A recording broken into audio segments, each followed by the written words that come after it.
Hello दोस्तों, मैं हूं दिग्विजय पुरोहित और आज हम बात करेंगे क्रोमा शूट पे कि एज एन एक्टर जब आप क्रोमा के अगेंस्ट में शूट करते हैं तो आपको किन किन चीज़ों का ध्यान रखना चाहिए, कौन सी प्रिपरेशन करनी चाहिए ताकि वो शूट आपसे बेहतर हो सके और एक बिलीवेबल शूट आपसे हो सके, वो आपके एक्सप्रेशंस बिलीवेबल हो सके, आपका काम बिलीवेबल हो सके। सबसे पहले हम समझते हैं कि क्रोमा शूट क्या होता है। क्रोमा शूट ये होता है कि एक बहुत बड़े या जैसा भी सेटअप हो, स्टूडियो सेटअप में ग्रीन कर्टन लगा होता है तीनों तरफ और सामने कैमरा होता है और वहाँ पे बेसिकली कुछ नहीं होता, या कभी कभी ग्रीन कर्टन्स के अलावा छोटी मोटी प्रॉपर्टी वहाँ पे रख सकते हैं या कुछ स्ट्रक्चर खड़ा कर सकते हैं जो सेट टाइप है। वो परमानेंट नहीं होता है, वो मूवेबल होता है, लाके रख दिया जाता है, वापस ले जाया जाता है और वहां पे आपको शूट करना होता है। उसके बाद जब शूट हो जाता है तो वो जो पूरा शूट है एडिट टेबल पे जाता है और जो भी वहां पे उसमें क्रिएट करना होता है वो कंप्यूटर के द्वारा और स्पेशल इफेक्ट्स के द्वारा उसमें क्रिएट किया जाता है। और जब वो शूट आप देखते हैं तो टोटली डिफरेंट होता है। आप सोचेंगे कि यार ये तो ऐसा कुछ नहीं था, वो सारा क्रिएट किया जाता है कंप्यूटर से। एज एन एक्टर यहाँ पे कुछ चैलेंजेस आप फेस करते हैं नॉर्मल शूट में और इसमें, बिकॉज नॉर्मल शूट में आपके सामने सब चीजें होती है, वो थोड़ा इजी होता है, लैंग्वेज भी डिफरेंट होती है, मगर यहाँ पे कुछ चीजें बहुत डिफरेंट होती हैं। मैं यहाँ पर मेनली आपको, जैसे मैंने कुछ माइथोलॉजिकल शोज की, हिस्टोरिकल शोज की, तो उसी से रिलेटेड मैं आपको यहाँ पे चीजें शेयर करूंगा। जैसे क्रोमा में यहाँ पे टेलीविजन पे काफी माइथोलॉजिकल शोज, जैसे भगवान के, शिव जी के, गणेश जी के, इस तरह के जो कैरेक्टर्स होते हैं उसके सारे जो सेटअप होते हैं उसमें क्रोमा लगाया जाता है और उसके अगेंस्ट में शूट होते हैं। हिस्टोरिकल शोज के भी कुछ पार्ट क्रोमा में शूट होते हैं। फैंटेसी ड्रामा हो गया, अलिफ लैला, इस तरह के जो पहले रामायण सागर में जो बनाए वो भी क्रोमा के अगेंस्ट में शूट हुए थे।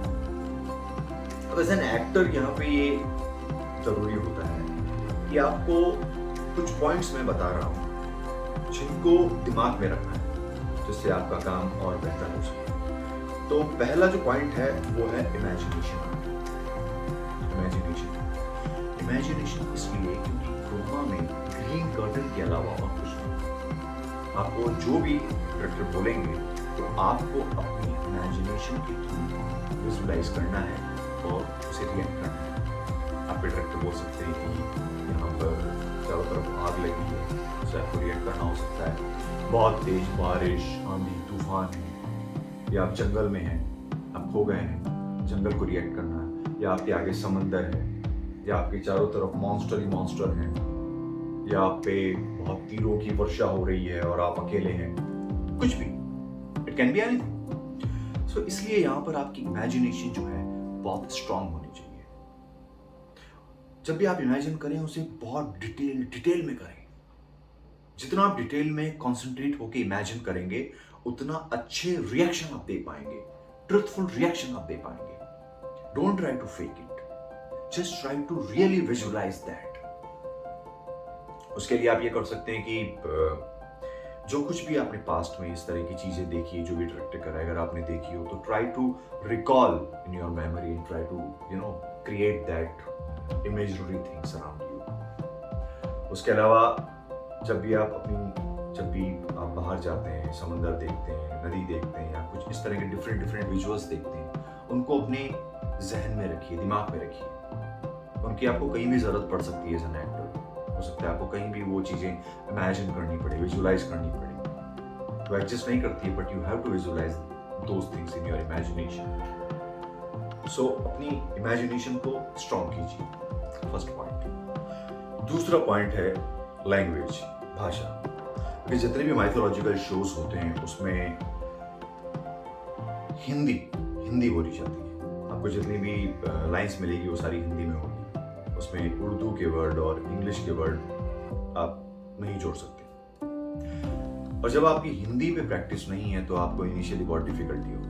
मैं देखता हूँ काफी लोगों को तो बहुत डिफिकल्टी होती है, क्योंकि जिस लैंग्वेज में आप आपस में बोलचाल नहीं करते और आपकी जो ज़बान है वो फैमिलियर नहीं है और आप फर्स्ट टाइम बोलेंगे तो आपको बहुत डिफिकल्टी होने वाली है। तो उसकी आप पहले से प्रैक्टिस कर सकते हैं। उसकी प्रैक्टिस करने के तरीके ये हैं कि काफ़ी सारी हिंदी की बहुत बहुत अच्छी स्टोरीज़ हैं। जैसे प्रेम, अगर मैं राइटर का नाम बताऊँ आपको, प्रेमचंद हैं, उनकी काफ़ी अच्छी स्टोरीज़ हैं। जयशंकर प्रसाद एक राइटर हैं हिंदी की, बहुत पुराने राइटर हैं।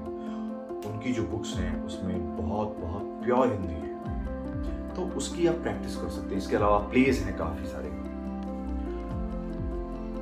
और इसी के साथ साथ आप उर्दू की भी प्रैक्टिस कर सकते हैं। जब आप कोई फैंटेसी करते हैं या और कुछ हिस्टोरिकल ड्रामा करते हैं, उसमें आपको उर्दू की ज़रूरत पड़ सकती है। मैं आपसे ये कहूँगा कि आप इस तरह की बुक्स को अपने पास रखिए और एक वीक में 1 या 2 दिन इस तरह की प्रैक्टिस आप करते रहिए। तो जब भी आप इस तरह का कंटेंट करेंगे तो आपको लैंग्वेज वाइज दिक्कत नहीं आएगी, because you are already used to with this language.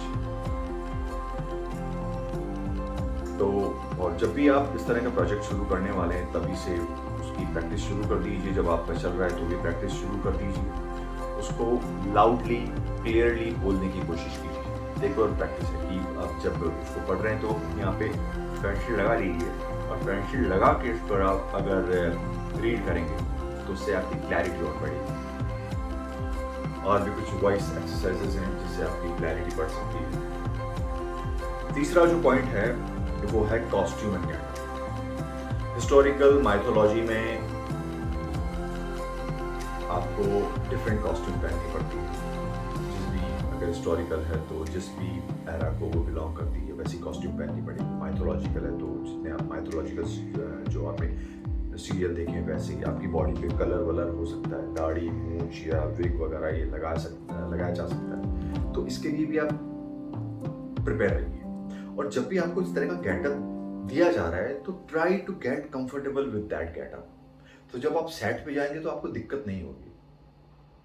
आपको अगर कोई भी डिस्कम्फर्ट है तो उनको आप बोल सकते हैं कि मुझे थोड़ा डिस्कम्फर्ट है, थोड़ा सा ऊंचा नीचा जो भी है, कहीं चुभ रहा है या कुछ हो, तो आप उनको बोल सकते हैं। Try to get comfortable in that kind of getup and all. So एक आपको वो बिलीव देगा उस कैरेक्टर में, आप कन्विंसिंगली कर पाएंगे उस कैरेक्टर को। So just prepare your mind, prepare yourself that आपको इस तरह का गेटअप दिया जा रहा है, and just get comfortable in that getup. Fourth है फिजिकल स्टैमिना। काफी जो माइथोलॉजिकल शोज होते हैं उसमें आपको फिजिकल काफी काम करने पड़ते हैं। हॉर्स राइडिंग करनी पड़ सकती है, कभी वॉर वगैरह होती है, आपको you have to use weapon and all. So physical stamina आपका बढ़ाइए। वैसे भी जो एक्टिंग जो है माइथोलॉजिकल में वो मेंटल फिजिकल ट्रेनिंग है, बिकॉज लाइन्स याद करने में और उसको बोलने में, पूरा ये डालने में, गेटअप डालने में फिजिकली आप कभी कभी ड्रेन हो जाते हैं। तो आपका जो फिजिकल स्टेमिना है, मेंटल स्टेमिना है, उसको आप बढ़ाते रहेंगे। तो ये 4 पॉइंट हैं जो बहुत इंपॉर्टेंट हैं। उसके अलावा भी और काफ़ी पॉइंट हैं। जब आप हिस्टोरिकल करते हैं तो आपको अगर हॉर्स राइडिंग आती है तो बहुत अच्छा है। आपको कभी भी हॉर्स राइडिंग के लेसन्स अगर मिले और आप लेना चाहें या इजीली अवेलेबल हो तो प्लीज़ डोंट मिस। वो बहुत जगह काम आती है हॉर्स राइडिंग, और एज एन एक्टर वो एक एडेड एडवांटेज है आपके लिए।